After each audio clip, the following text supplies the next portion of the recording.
안녕하세요. 경제창위 이주환입니다. 한 주간 잘 지내셨습니까?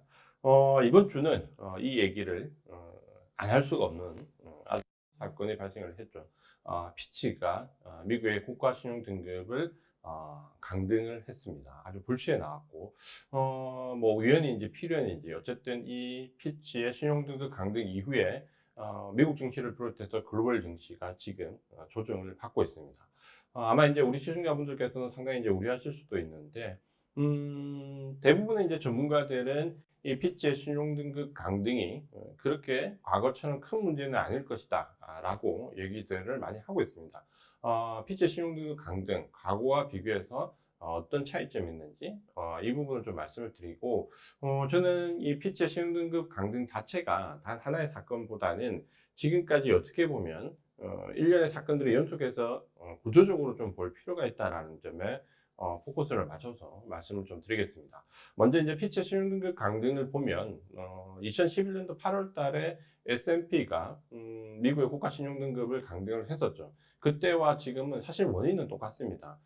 그때도 마찬가지지만 이번에 피치의 신용등급 강등을 보면 미국의 재정이 향후 악화될 것이다. 채무가 상당히 부담될 것이다. 여기에 거버넌스 문제를 좀 짚었죠. 특히 미국의 부채 한도 협상이 항상 그 날짜가 임박해서 벼랑 끝에서 타결을 짓는 부분에 대한 일종의 이제 경고성 메시지다라는 의견도 있는데, 어쨌든 그때와 지금은 이 원인은 거의 동일합니다. 다만 동일한 원인인데도 불구하고 그때와 지금의 일단 결과가 좀 다르게 나오고 있죠. 뭐냐면 그때는 이런 미국의 신용등급 강등이 나왔을 때 국채가 급등을 했고, 이 말은 이제 국채 금리가 상당히 큰 폭으로 내렸고, 달러의 가치가, 달러 인덱스가 8% 정도 급등을 했습니다. 그러니까 요게 이제 상당히 여파가 좀 있었다고 보면, 최근에는 뭐 국채 가격이 좀 내리기도 하고 오르기도 했지만 결론적으로 말씀드리면 그렇게 큰 변화가 없었습니다. 달러 인덱스도 큰 변화가 없었고요. 그래서 이 결론을 놓고 보면 과거와는 좀 다르고 그때와는 조금 문제가 좀 다를 것이다 라고 대부분 전문가들이 얘기를 합니다. 사실 이제 이 얘기는 뭐 결론만 놓고 보면 맞지만 과정을 좀 볼 필요가 있고 구조를 특히 볼 필요가 있습니다. 우리가 피치의 신용등급 강등과 2011년도에 S&P 신용등급 강등을 놓고 보면 그때와 지금은 아주 큰 차이점이 있죠. 구조적인 부분에서. 첫 번째 국면의 차이가 있습니다. 그러니까 그때 2011년도는 상당히 금융위기 이후에 안 좋았던 경제 상황에서 양적 완화를 해오던 시점에서 어느 정도 양적 완화가 마무리가 될 시점이었지만 인플레이션이 서서히 대두가 되기 시작했고, 지금은 그때와 다르게 양적 기축, 금리 인상이 어느 정도 마무리되는 국면이라서 그때와 지금의 금리 사이클을 놓고 보면 일단 첫 번째로 사이클이 좀 다릅니다. 요게 가장 큰 차이점이고요. 또 한 가지는 그때는 위기의 진원지가 있었죠. 가장 큰 차이점인데 그때는 유럽이 상당히 위태위태했습니다. 아마 기억이 나실 건데 2011년도 8월 달에 유럽에 어떤 일이 있었냐면 우리가 잘 알고 있는 뭐 그리스의 조종사가 전투기를 몰고 터키에 가서 현금을 인출했다. 그리스에서는 현금 인출이 안 된다. 그리스 위기론이 나왔고 그렉시트라고 표현을 했었죠. 여기에 뭐 우리가 잘 알고 있는 포르투갈이라든지 뭐 아일랜드라든지 이탈리아라든지, 아마 이때를 생각하시면 저는 그때 이런 생각을 했었거든요. 우리나라가 어쩌면 우리가 그동안 생각했던 서유럽보다 우리가 더 잘 사는구나 라고 생각할 정도로 그때 상당히 서유럽 쪽에 위기가 왔었죠. 그러니까 유럽에 진원지가 있었고 이 진원지가 위기 상황이 있던 상황에서 미국의 신용등급이 강등되면서 전반적으로 안전자산에 대한 선호가 순간적으로 확 붙었죠.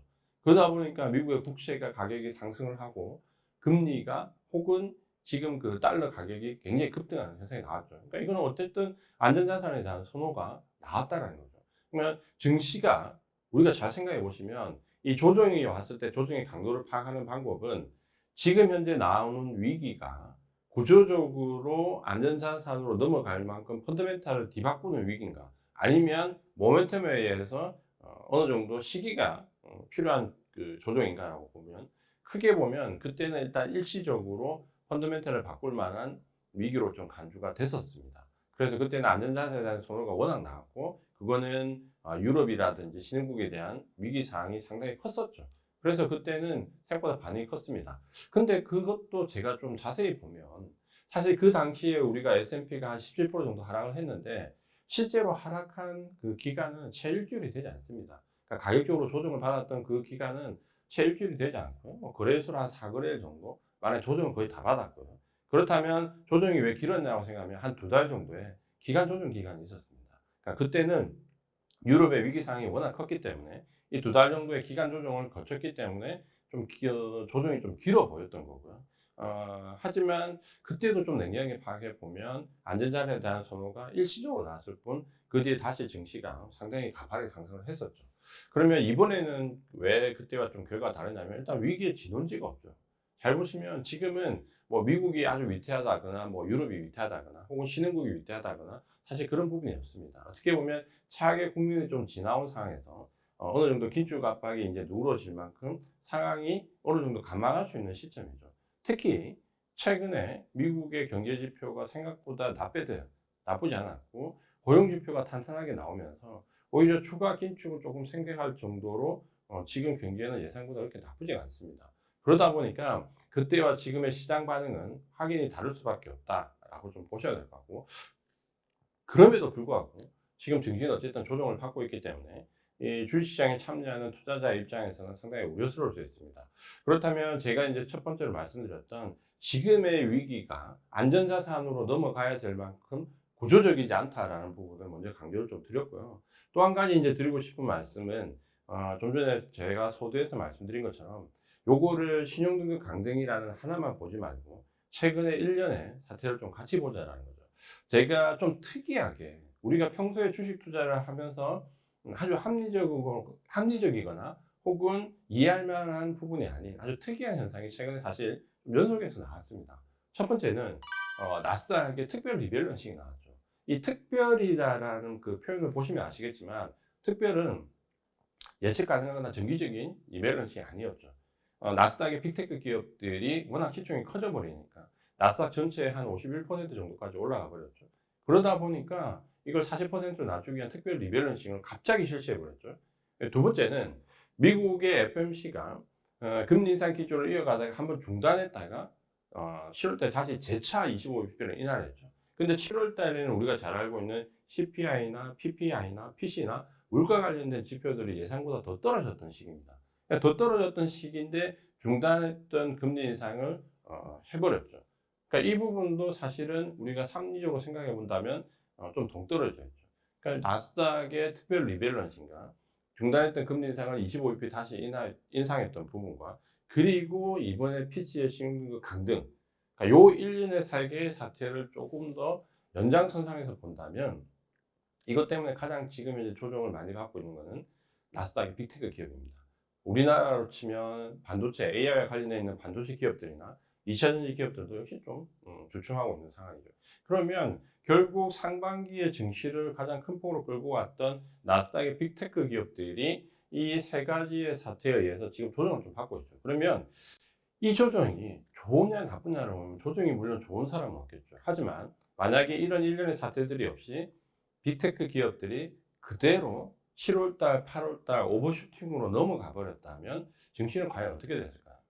제가 봤을 때 아무리 빅테크 기업들이 실적이 입에서 상향되고 있다 하더라도 여기서 오버슈팅으로 갔으면 상당한 휴증이 있었을 겁니다. 그게 아마 3분기에 증시를 가장 크게 흔들 수 있는 요인이 될 수 있었죠. 근데 지금 현재 2분기 실적이 상당히 양호한 가운데서 이런 나스닥의 특별 리밸런싱이나 추가 금리 인상 그리고 이번에 신흥국 강등으로 이 빅테크 기업들이 아주 자연스럽게 조정을 받고 있습니다. 차익 매물이 나오고 있습니다. 물론 차익 매물이 나오기 때문에 증시가 조정받는 게 기분 좋지는 않겠지만 여기서 차익 매물이 나오는 것은 제가 볼 때 오히려 추가 상승, 추가적인 추세적인 상승을 위해서는 상당히 보약이 될 수 있는 구간입니다. 그러니까 우리가 요거를 생각해 보면 당장 오버슈팅이 나와서 더 좋은 것과 조정을 받고 난 뒤에 더 큰 상승을 기대할 수 있는 걸 본다면 저는 후자를 택하겠습니다. 그러니까 이거는 제가 아주 오랫동안 주식투자 되면서 당장 올라가는 것도 좋지만 과열을 시키고 구조적으로 펀더멘탈적으로 성장성을 가지고 있는 상태에서 가격적으로 차익 매물이 나와서 LH가 들어올 수 있는 구간에 들어온다면 아마 지금 대부분의 펀드들은 떨어지는 칼날을 바로잡지는 않겠지만 어디서 이런 빅테크 기업들을 매수를 해야 될지 계속해서 주가날을 튕기고 있을 겁니다. 그러니까 이걸 본다면 우리가 지금 국면에서 상당히 조정 반응에 대한 부담감, 신용 등급이 강등됐다라는 이런 압박감, 이런 부분들이 조정을 혹은 이번 주까지 혹은 다음 주까지 끌고 내려갈 수는 있겠지만, 제가 볼 때 이거는 추가적으로 상당히 좋은 기회가 될 것이다. 그리고 만약에 제가 서두에 말씀드린 것처럼 지금 현재 이 상황이 안전자산으로 넘어갈 정도로 심각하지 않다면, 이번 조정은 아마 빅테크 기업들을 매수할 수 있는 좋은 기회가 될 걸로 보고 있습니다. 제가 다음 영상에서 왜 그런지에 대한 실적과 그 향후의 주도 섹터에 대해서 말씀을 드릴 건데요. 이런 그 구조적인 그 시점에서의 대응은 사실 상당히 어렵습니다. 왜 어렵냐면, 눈에 보이는 것과 향후의 주식시장의 흐름이 상당히 상반되기 때문이죠. 그 말은 대부분의 우리 개인 투자자분들은 현상에 집중할 수밖에 없는데, 지금은 주도주가 상당히 안 좋아질 시기고, 안 좋게 보일 시기고, 변동성이 큰 종목들이 상당히 좋아 보이는 시기입니다. 그러면 대부분 개인 투자자분들이 그런 변동성이 좋아 보이는 섹터 종목에 집중을 할 때, 대부분 가격 조정을 많이 받은 주도주의 섹터 종목들이 향후에 굉장히 큰 폭으로 상승을 하게 되죠. 그래서 제가 이번 주에 가장 강조드리고 싶은 부분은, 시장이 조정을 나쁘게 볼 필요는 없다라는 것과, 이번 조정을 활용해서 IT 관련되어 있는 빅테크 기업들 위주로 상당히 가격 조정을 많이 받았을 때 관심을 가져야 된다. 이 부분에 대해서 말씀을 좀 드리고 싶었습니다.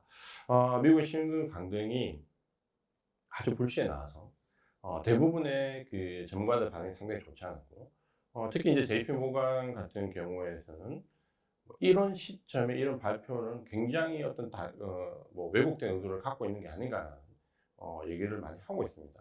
여기에 우리 개인 투자자분들은 너무 민감하게 반응하지 않는 게 좋을 것 같아요. 결국은 이런 위기가 기회가 될 수 있다는 점에 조금 더 포커스를 맞추시고, 시장에 대한 전략은 말씀드린 것처럼 지금은 단기적으로 리스크를 관리하는 시기이긴 하지만, 중장기적으로 빅테크 기업들을 위주로 한 주도주를 모아가야 되는 시기이기도 합니다. 이 두 가지 대응이 상당히 상반되는데, 그거는 우리 개인 투자자분들은 이런 투자가 어렵지만, 대부분 펀드를 운영하는 기관들은 그걸 별개로 취급을 합니다. 해지를 할 거는 해지를 하고, 주도주를 추가 매수할 건 추가 매수합니다. 우리도 똑같이 한다면 아마 이번 기회가 제가 봤을 때는 이번 2분기 실적 발표 이후에 조정받는 이 시점이 향후 이번 하반기, 내년 상반기 이후까지도 가장 좋은 기회가 될 것 같다. 이렇게 말씀을 좀 드리겠습니다. 항상 위기에 기회가 있다는 말은 우리가 그냥 이론적으로 그냥 평범하게 내뱉는 말이지만, 이 말의 의미가 가장 잘 맞는 시점이 저는 지금이고, 향후 한 몇 년을 놓고 봤을 때 가장 중요한 시기가 지금 이 시점이 아니냐라고 생각을 많이 하고 있습니다. 이 위기를 잘 극복을 하셔가지고 투자의 기회를 꽉 잡으시는 계기로 삼으시기 바랍니다. 오늘은 신용등급 강등과 관련되어 있는 시장의 국면에 대해서 말씀을 드렸습니다.